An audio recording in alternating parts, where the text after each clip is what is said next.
ஒவ்வொரு வருடமும் கார்த்திகை மாதத்தின் முதல் நாளன்று சபரிமலையில் மண்டல பூஜை நடைபெறும். மண்டல பூஜை தொடங்கியதை அடுத்து ஐயப்ப பக்தர்கள் மாலை அணிந்து விரதம் மேற்கொள்ள ஆரம்பிப்பார்கள். அப்படி ஐயப்பனுக்கு மாலை அணிந்து விரதம் மேற்கொள்பவர்கள் மிகவும் சுத்தமாக இருக்க வேண்டும். மேலும் ஐயப்பனுக்கு விரதம் மேற்கொள்ளும் போது ஒரு சிலவற்றை மனதில் கொண்டு நடக்க வேண்டும்.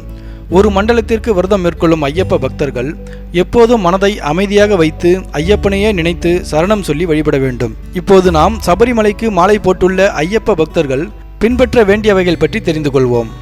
மாலை போட்டவர்கள் மெத்தை, தலையணை, போர்வை என்று எதையும் உபயோகிக்க கூடாது. வெறும் தரையில் ஒரு துணியை விரித்து மட்டுமே படுக்க வேண்டும். ஐயப்பனுக்கு மாலை போட்டவர்கள் மனதை அமைதியுடன் வைத்துக் கொள்ள வேண்டும்.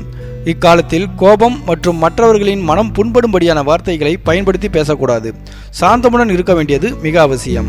மாலை போட்டுவிட்டால் விரதம் முடிந்து மாலையை கழற்றும் வரை முடி வெட்டவோ, ஷேவிங் செய்யவோ, நகத்தை வெட்டவோ, அலங்காரம் செய்யவோ, செருப்பு அணியவோ அல்லது வாசனை திரவியங்களை தடவி கொள்ளவோ கூடாது. ஐயப்பனுக்கு விரதம் மேற்கொள்ளும் போது பெண்களை சகோதரியாகவும் தாயாகவும் தான் பார்க்க வேண்டும். மேலும் வீட்டில் இருக்கும் மனைவி மற்றும் மற்ற பெண்களின் தொண்டும் பக்தியும் மிகவும் உயர்வானதும் போற்றக்கூடியதும் ஆகும்.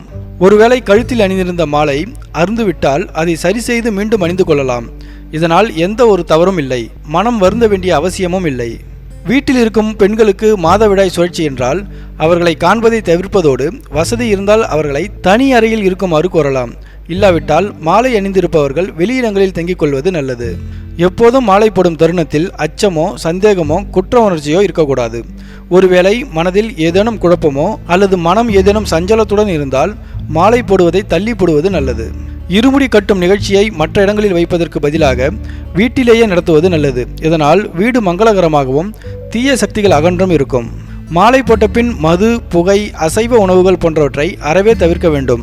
சொல்லப்போனால் புகைப்பழக்கத்தை கைவிட நினைப்பவர்கள் ஐயப்பனுக்கு மாலை போடுவது ஓர் சிறந்த வழியாக அமையும்.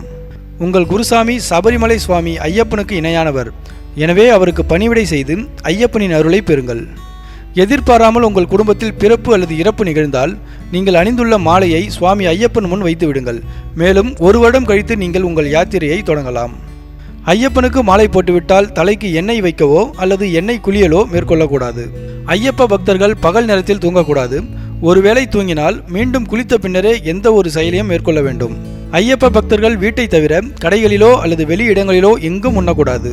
மாலை அணிந்தவர்கள் காலையில் சூரியன் உதிப்பதற்கு முன் பச்சை தண்ணீரில் குளிக்க வேண்டும். குளித்து முடித்த பின் விபூதி இட்டு விளக்கு ஏற்றி ஐயப்பனின் 108 சரணத்தையும் சொல்லி வணங்க வேண்டும்.